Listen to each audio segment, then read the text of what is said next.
Get the Intel, the podcast meant for those of us trying to find out what the hell is going on in the field. Here we discuss tools, techniques, and approaches that you can implement to streamline operations and let you focus on your craft.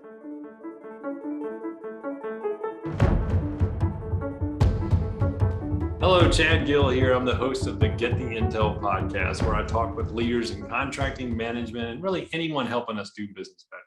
This episode is brought to you by Laminin Coaching.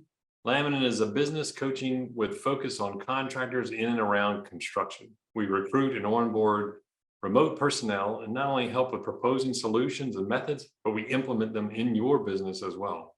After all, good ideas are not useful until they're implemented. We're also sponsored by Workforce Recon. Workforce Recon is a project tracking software that connects the office to the field crews.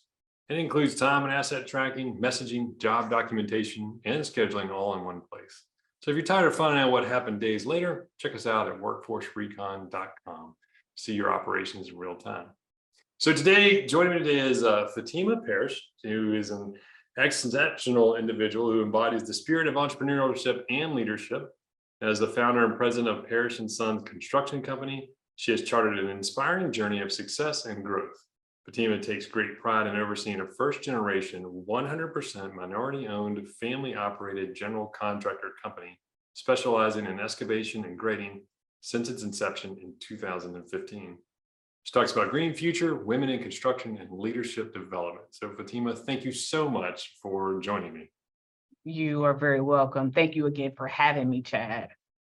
Well, fantastic. So interesting, people get on me about how I get into concrete from my path, but yours kind of get just as unique, if not more so. You kind of tell me that you did not start out in construction. No, I absolutely did not start out in construction. My professional career was 20 years as a software engineer. I spent, the duration of that career, leading a subset of my peers after constantly being pulled and pushed into leadership roles, leading the team, developing the team, and, mentoring them and molding them along the way. But I started out writing, COBOL. COBOL 1, COBOL 2, which is a legacy, system. And at the time when I was in high school, my senior year, in a pilot program at Joe Herndon Career Institute, it was sponsored by DST Systems. And so I was learning how to write code and then how to debug code on these huge sheets of green and white paper. And so we print it out and we're trying to find the syntax error. Where's the missing, syntax? So it was, a beautiful progression over the years after, me wanting to possibly go into development right out of high school. But my dad was like, no, you'll go to college. And so I went to college on an A+ mentoring and tutoring scholarship to MCC Penn Valley, where I earned my Associate in Arts in Computer Science and Information Systems, and transferred, with more diversity scholarships over to Northwest Missouri State down in Maryville, Missouri, Go Bearcats, where I earned my Bachelor of Science in Management Information Systems, and earning also my Master of Arts in Information Technology Management in 2008 from Webster University. So a whole slew of, process orientation, systems analysis, design, and just life cycles worth of experience.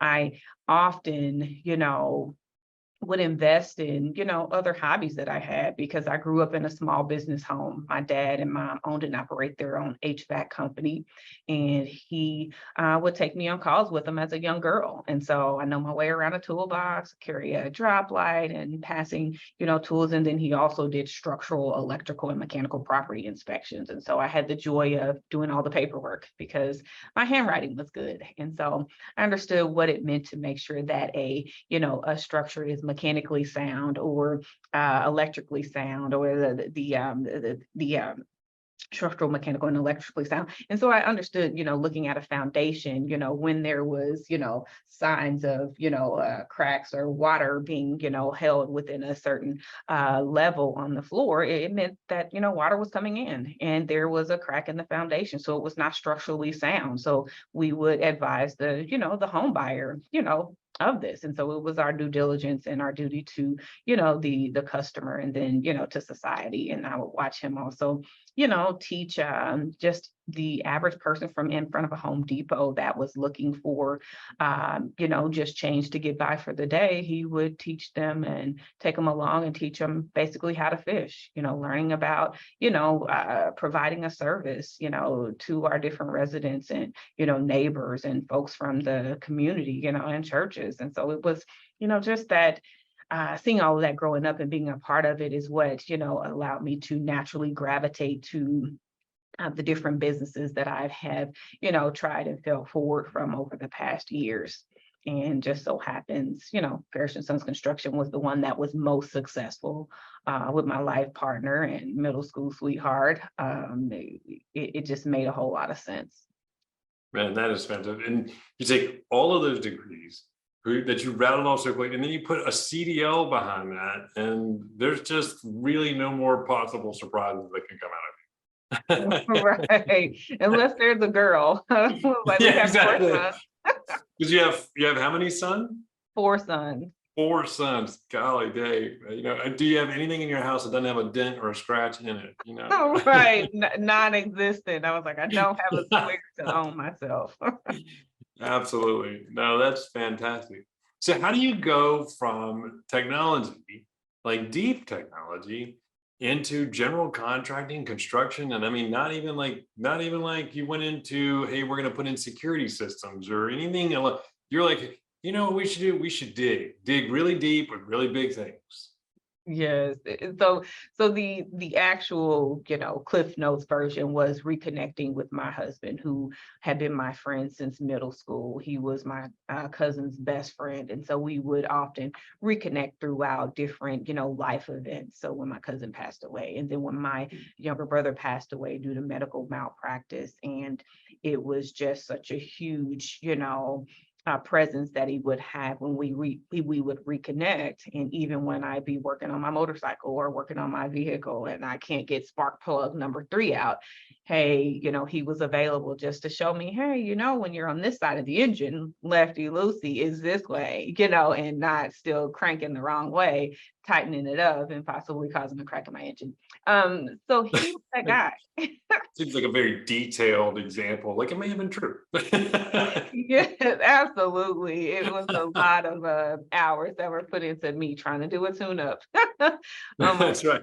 A vehicle. But he was that guy who, showed back up on my doorstep in, December 18th of 2009. And, we just reconnected. And, since that connection, I would listen to him, day in and day out, running different job sites, but not being paid for it. He would be on a different piece of heavy equipment because he grew up in a heavy equipment operating home. His dad operated heavy equipment. So we moved dirt, that's what they did. And, hearing this, just time and time again, hey, Clark, what are we doing today? Oh, hey, what are we doing next? And so it sounds like a foreman. It sounds like a superintendent.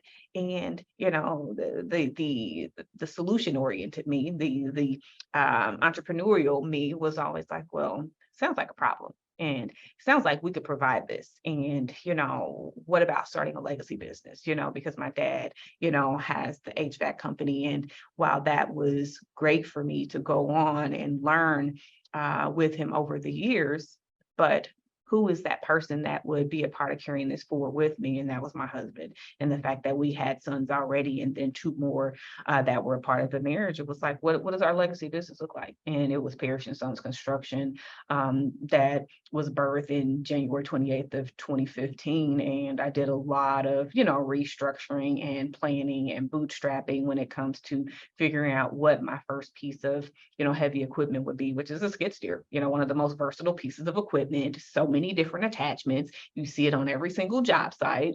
And in order to, make that investment or take it to and from the different locations, I had to have a trailer. So what does that trailer look like? A 20-foot trailer.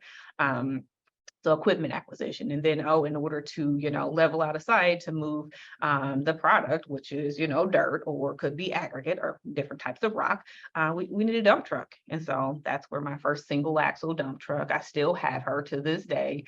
And, it was just the beginning because I had to retool because it was, the years and months of me watching him on the different GC's job sites to, make him my first employee because he's still here with me to this day, still out in the field and, running the different job sites. But it was me choosing to invest in me and, believing in a life partner who, wanted to take it to the next level. And, from a field perspective, because when you think about, one's ability to do the work in the field, but in order to make a business and make sure that it's sustainable, you have to have systems, standard operating procedures, so SOPs. And then that means you have to have legal, you have to have accounting, you have to have a civil estimator, you have to have civil project managers, construction-based accounting teams that understand the importance of job costing. And so in order to make, a business sustainable, you have to have all of those things. And so that was the joy of, birthing Parrish and Sons and, making it most successful out of all the businesses that I had started. But it was just, process for me. It was a challenge. It was Fahteema stepping out of her comfort zone back in 2015 and choosing to, take this on as a challenge because it wasn't easy. It hasn't been easy. It still isn't easy. But, the goal is to continue to grow and to continue to learn and revise our process to make things better so that we are not just a great company, but a better company. And then when you get from, better, you go to hopefully phenomenal. That's fantastic. And I've heard people refer to birthing a company before, but never quite so literally as you did. I mean, all four of your sons are in the business as well? Yes. That's fantastic. And their ages are from 10 to 18 now. And so, the youngest is operated at the age of 5, in our backyard with our, projects where we're just turning over the yard.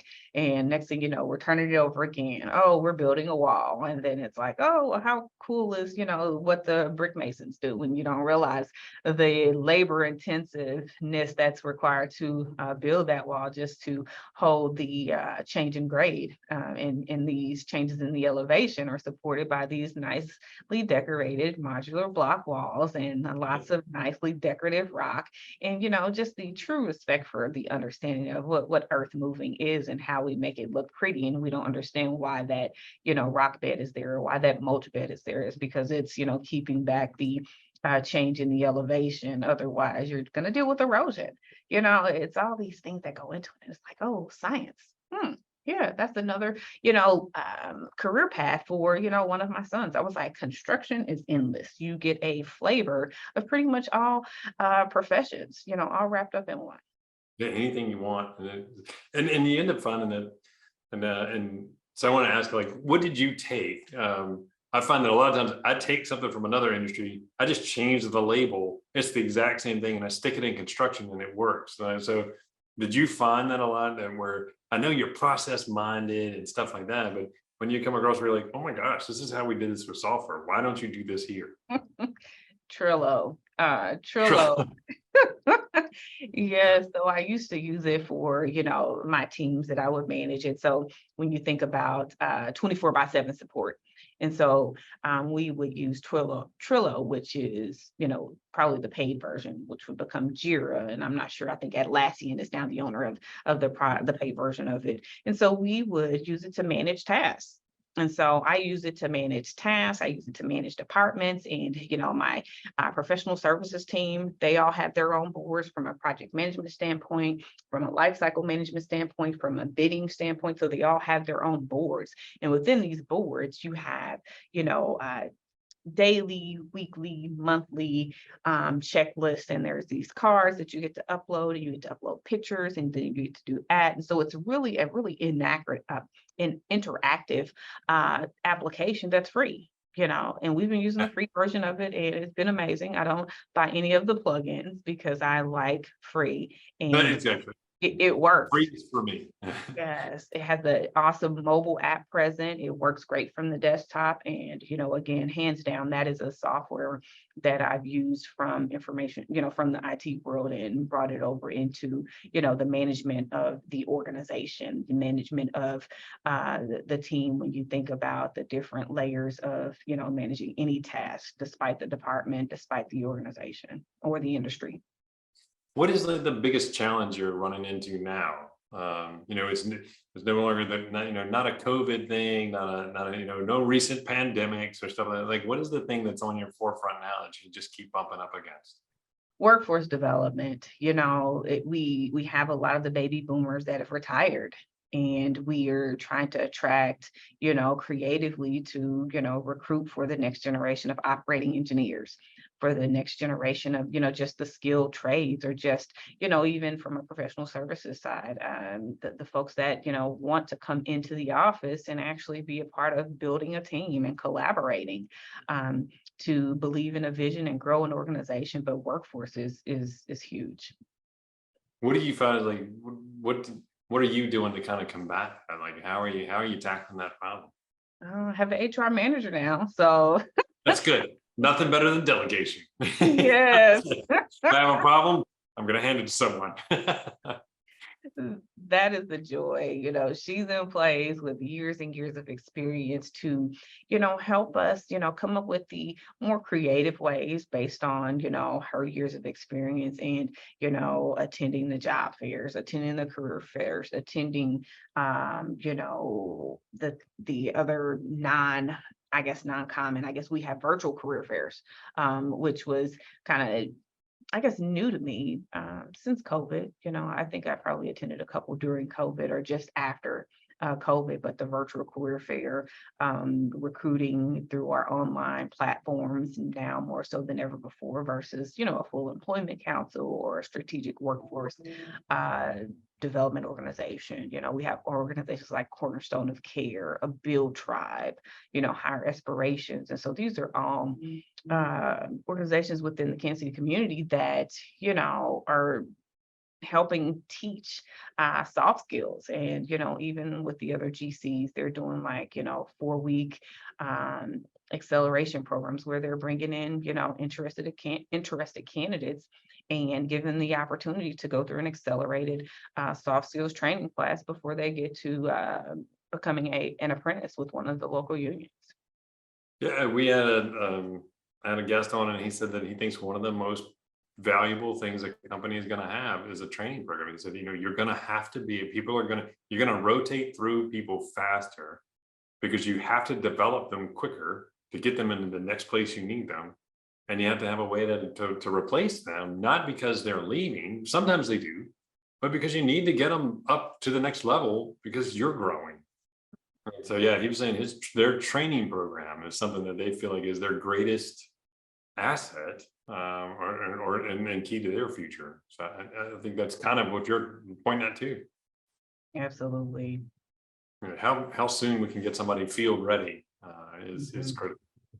Yeah. Well, that is awesome. I want to be very respectful of your time, because I know that you have a 4:30 meeting, and I really appreciate you taking the time to meet with me. I think your story is awesome. It's amazing. Following you on LinkedIn, so now I can make sure I hang in there and see when the 8-year-old takes over, because that's what the youngest ones do. And absolutely. It does. I mean, my youngest daughter could run the whole thing, probably better than me. But right now she's at Clemson, so I love it when I hear you call it the Wildcats, because my girl's like, yeah, that's cool and everything like that. But it's diehard Tiger. She's hardcore into it, so that's good. Awesome. Yes, he will follow any process with us from beginning to end. And I was like, oh my God, this is really it. And the most common sense. And it's just amazing. I was like, for those services that you just provided, I need you to send me an invoice in order to get paid. And when did you clock in? When did you clock out? I need the detail, but that invoice has to come in after you provided these services. And you want to make sure that you're telling them this is what you expect to get paid, negotiating that price up front. Otherwise, I'll give you 2 pennies. That's right. Yeah, I can pay you in tuna fish if you want, but I can tax deductible pay you 14 grand a year until you're 18. Oh, yes. Oh my It's critical. It's funny, but no, that's awesome. And I love to hear what you said about in your previous career being pushed into leadership. It's something, it's not something that everybody chases, and but you just get, somebody has to lead, and somebody, and like you said, getting pushed into it does push you out of your, a more comfortable place, a safer place, but that it's always pushing you up. So that's awesome. pushing you up. There you go. Because I was like, I enjoy predictability, ones and zeros, and I just enjoyed staying behind the keyboard and the computer screen. And it was just like, okay, this is what I enjoy. But nope, Fahteema, I need you to go with Andrew. We're going to go meet with the customer. We're going to go meet with the client. I was trying to come back home from Mexico City, and it was a phased deployment, and there was one of the leads speaking in Hebrew, and then one of the leads speaking in Spanish, and only thing I heard in English was my name, and I was like, I'm going home. I'm done with this phase of the deployment. I want to go home. It's close to Christmas. I want to get back to my kid, and they were trying to keep me there. They were like, "You're doing a great job," and I was like, I just want to go home. I'm not happy here. I'm like, I've done my job. I'm ready to go. That's fantastic. I will ask you one question that is female related as far as your perspective on it, because I have a good friend, and she's very big into technology and stuff like that. And she made an interesting comment to my daughters when we were all sitting around, and they asked about, do they get promoted? Do women get promoted more or less, and those kind of things?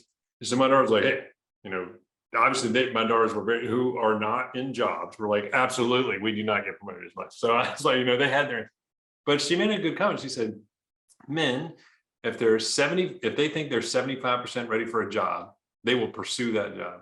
Mm-hmm. So women feel like they have to be 110% ready to take on a job.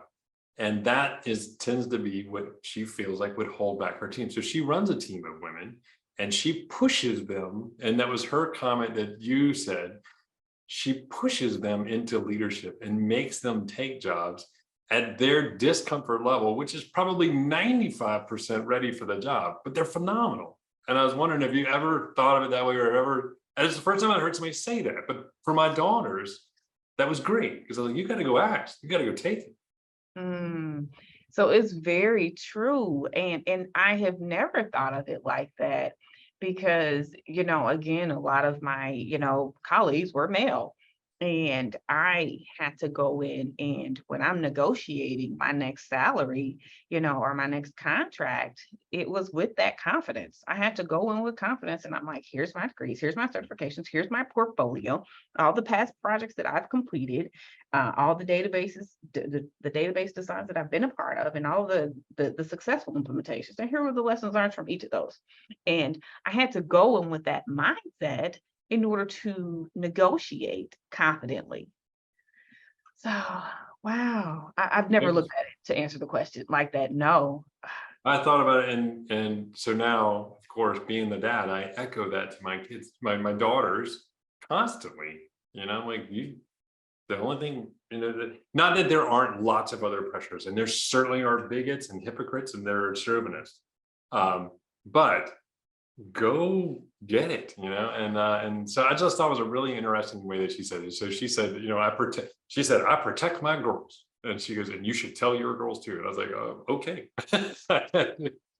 So interesting, but anyway, but thank you. Really appreciate your time. And, definitely would love to speak to you again, because I think your story is awesome, and I think it's going to be a great one to follow. Yes, no, you're very welcome, Chad. And I'll make sure that is Shantae on the email chain, so we can just make sure we get something scheduled, because I definitely want to learn more about the other services that you offer. Absolutely. No doubt about it. Well, good luck in your next meeting. Hope you win it, take it, push it, whatever it is you're doing, go kill it. Thank you. Take care, Chad. See you later. Thanks for listening to Get the Intel. We'll see you next time, and be sure to click subscribe to get future episodes.